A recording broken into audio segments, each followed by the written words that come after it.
أهلا بيكم. النهاردة معانا فيلم رومانسي درامي اجتماعي بيتكلم عن بنت اسمها سوجين، كانت بتحب شخص واتجوزت من شخص تاني لظروف معينة، وبتمر السنين وبيظهر حبها الأولاني مرة تانية، وفي يوم بتتعب وبتعرف إن عندها مرض الشيخوخة المبكرة، وده طبعا هيأثر على ذكرياتها ومش هتفتكر غير الذكريات الجميلة في حياتها، وهتفتكر بس جزء بسيط من أجمل ذكرياتها. يا ترى إيه اللي هيحصل مع سوجين؟ وهل هتفتكر ذكرياتها مع حبيبها الأولاني ولا هتفتكر ذكرياتها مع جوزها؟ ويا ترى مين فيهم اللي هيكون مخلص لها في حبه أكتر من التاني؟ كل ده وأكتر هنعرفه في ملخص فيلم النهاردة، ويلا بينا نبدأ على طول. بيبدأ فيلمنا في محطة القطر مع الشاب شول، وبيكون قاعد على الرصيف منتظر شخص ومعاه رسالة في ايديه، وجنب منه بيكون في شخص متسول فبيطلب منه ولاعة يولع السيجارة، ولكن شول ما بيكونش مركز في كلام المتسول وبيسرح بخياله وبيقول له ان الشخص لما بيفقد ذاكرته بيفقد معاها روحه. وقتها المتسول بيحكي له قصة بخصوص الذاكرة، وبيقول له انه شافه بيشرب سيجارة من بعيد بس هو مش محتاج لولاعة، ولكن مستني يدوق الامل ينزل من السماء. بعدها على طول بنشوف شول اختفى وظهرت مكانه البنت سوجين، والمتسول بيحكي لها نفس القصة اللي حكاها لشول. سوجين بتفضل تنتظر شخص ما بيجيش، وبتقرر في النهاية تمشي من المحطة وهي محطمة ومنهارة كليا. في الليل بتروح سوجين للسوبر ماركت وبتشتري كنز، ولما بتخرج بتفتكر انها نسيت الكنز بتاعتها في الماركت، فبترجع تاني لهناك. وعلى باب الماركت بتقابل شول وبتكون مش عارفة تدخل للماركت بسببه، فبتاخد من ايده الكنز بتاعته وبتشربها وبتمشي وبتركب الباص، وبتفتكر انها نسيت شنطة فلوسها في الماركت، فبترجع من تاني لهناك وبتلاقي العامل شايل لها المحفظة والكنز بتاعتها لحد ما ترجع تاخدهم. تاني يوم الصبح سوجين بتفطر مع اهلها، ووالدها بيكون رافض يتكلم معاها لانها كانت عاوزة تهرب من البيت مع الشخص اللي كانت بتحبه. بتبدأ سوجين ترجع تتفاعل في الحياة من جديد، وبتشتغل في شركة لتصميم ملابس الرجال، وهناك بتتعرف على موظفة اسمها جيون، وبنلاقيها بترحب بسوجين جدا، فبتقول لها ان هي سمعت عنها كلام جميل جدا من صديقة مشتركة اسمها يونج. وقتها سوجين بتفتكر نصيحة يونج ليها لما طلبت منها ما تستسلمش للحزن لان الوقت قادر يشفي كل حاجة. بعدها سوجين بتروح مع والدها الشغل، وهما في الطريق والدها بيعرفها انه مش زعلان منها وبينصحها انها تنسى اخطاء الماضي وتصنع لنفسها حياة جديدة. والد جين بيكون شغال مهندس معماري، وفي الشغل الشاب شول بيكون شغال معاه نجار. سوجين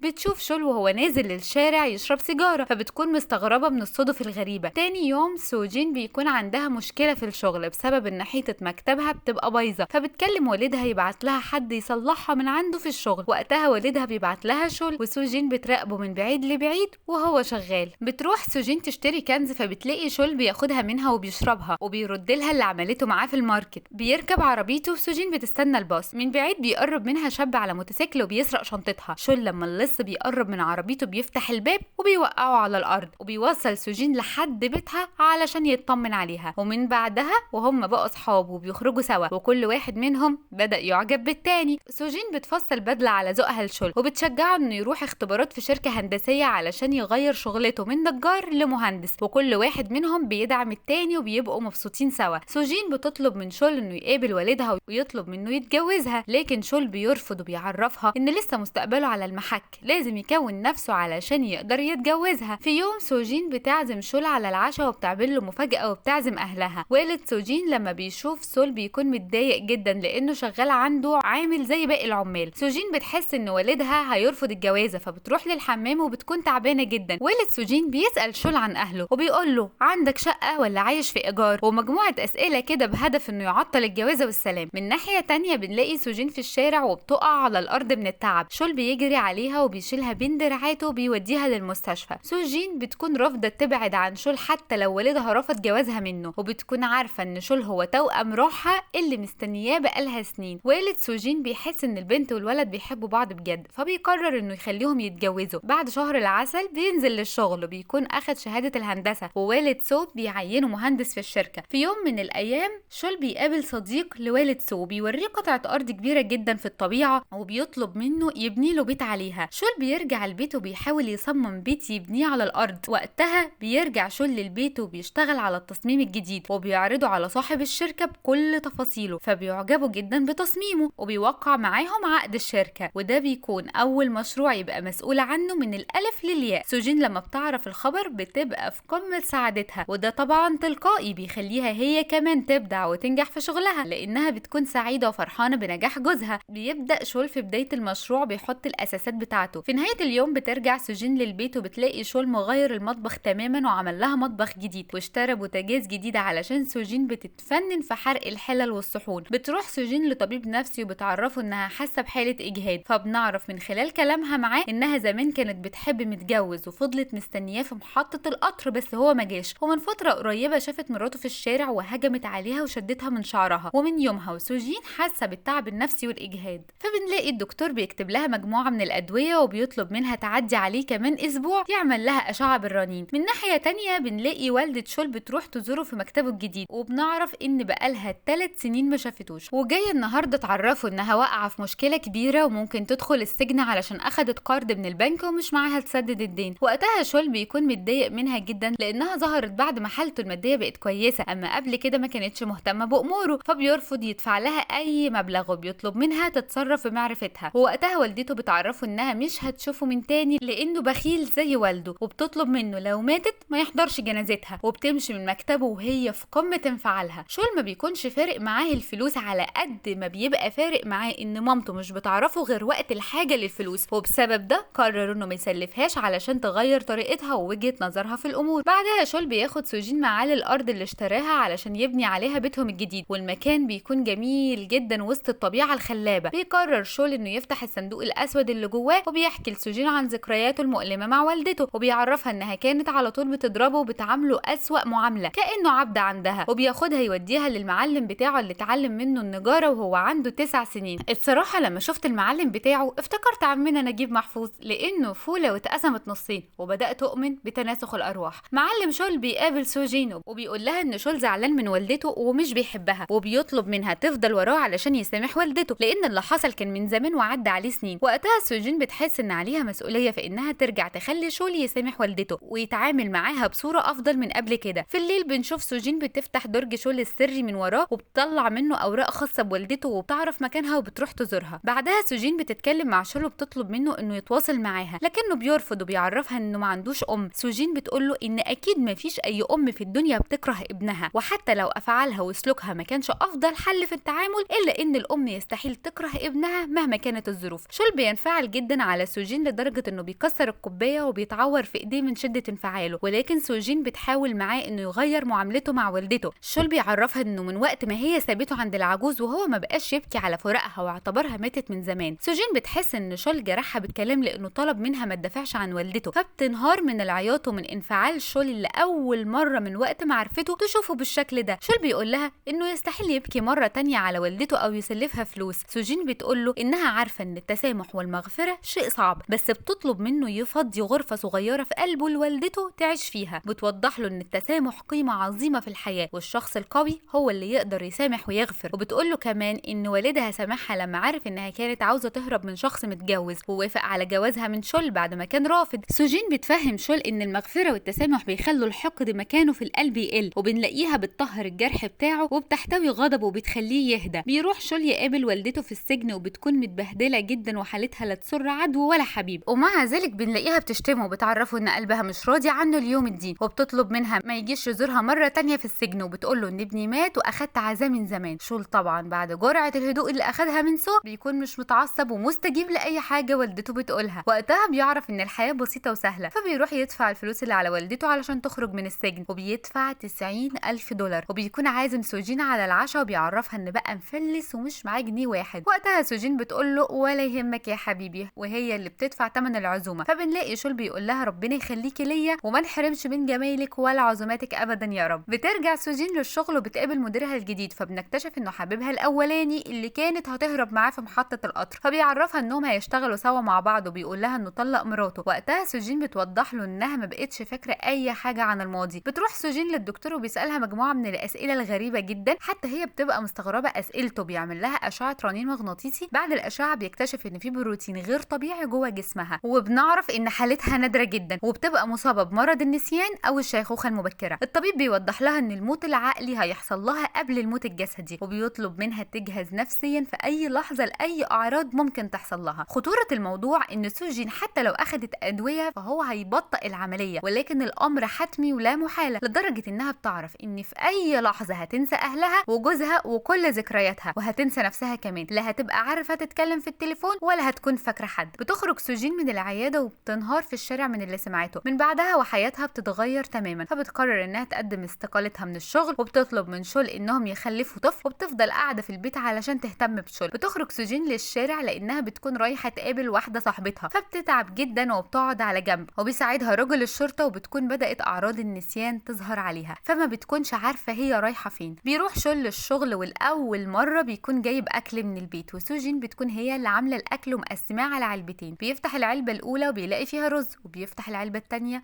وبيلاقي فيها رز. بيشك شول في الموضوع وبيروح للطبيب اللي بيعالج سوجين، وهناك بيعرف منه الحقيقة، وإن سوجين عندها شيخوخة مبكرة. شول ما بيكونش مصدق اللي بيسمعه، وبيسأل الدكتور لو في تشابه في الأسماء ما بين مراته وحد تاني، لكن الدكتور بيأكد له صدق معلوماته الطبية. بينفعل شول على الطبيب وبيطلب منه يساعده بأي شكل. الطبيب بيعرفه إن حالة سوجين شبه حالة مراته بالظبط، والحالات اللي من النوع ده ما بيكونش ليها علاج على الإطلاق. بيخرج شول من العيادة وبيتصل بسوجين، بس حد بيرد عليه وبيعرفه إنه لقى التليفون مرمي في الشارع، فبيفضل يدور عليها ما بين الناس كلهم. من ناحية تانية سوجين بتقابل حبيبها الأولاني في الشارع وبتكون فاكراه. وقتها بنعرف إنها رجعت بالزمن سنتين لورا قبل ما حبيبها الأولاني يسافر، لدرجة إنها طلبت منه ما يتأخرش في سفره وإنها هتنتظره. ووقتها هو ما بيكونش فاهم حاجة ولا فاهم تصرفات سوجين الغريبة، وفجأة بنلاقي سوجين بترجع لها الذاكرة من تاني وبتمشي بسرعة من المكان. شول بيوصل للمكان اللي بيلعب فيه البيسبول وبيلاقي سوجين موجودة هناك. سوجين بتعرفه إن عندها فقدان للذاكرة وبعد فترة هتنسى كل حاجة في حياتهم، فبتطلب منه انهم يفترقوا عن بعض لانها مش هتفتكره. شول بيعرفها انه يستحيل يبعد عنها، وبيقول لها انا هكون ذاكرتك وقلبك وهفكرك بكل حاجه هتنسيها. فبيحتويها وبيطلب منها انها تبطل بكى، بالرغم من انه هو كمان بيبكي، بس بيحاول انه يطمنها على قد ما يقدر. بيروحوا للبيت وشول بيكتب كميه اوراق وتفاصيل في البيت كله علشان سوجين لو نسيت حاجه تفتكرها. شول بيساعد سوجين انها تاخد الدواء في مواعيده، وهي بتطلب منه يرجع من الشغل بدري علشان بتبقى عازمه اهلها على حفله عيد ميلاد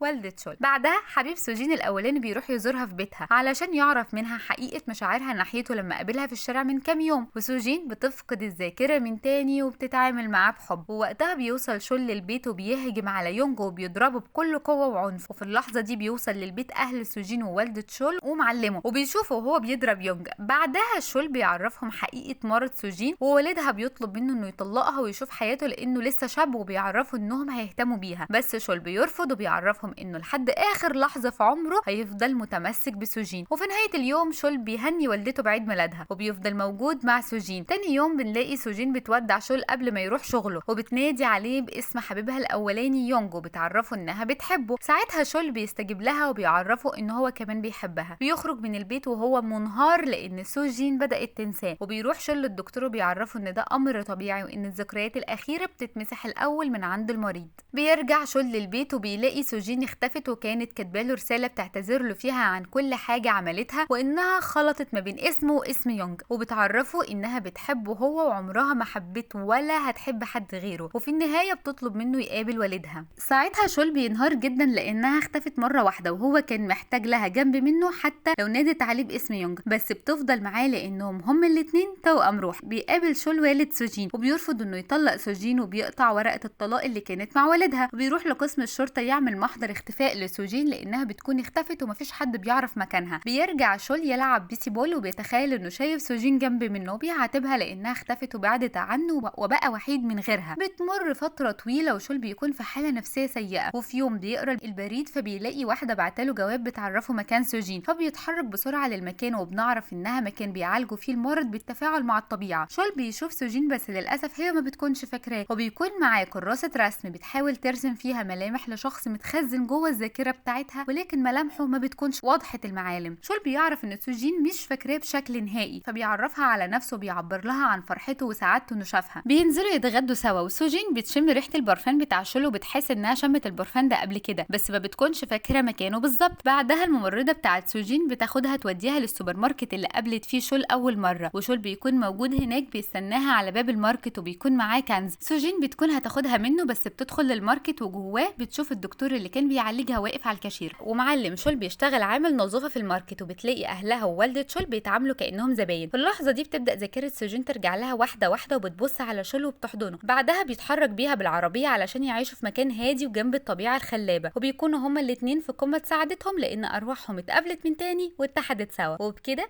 بتكون نهاية فيلمنا. أتمنى يكون عجبكم، وشكرا على المتابعة.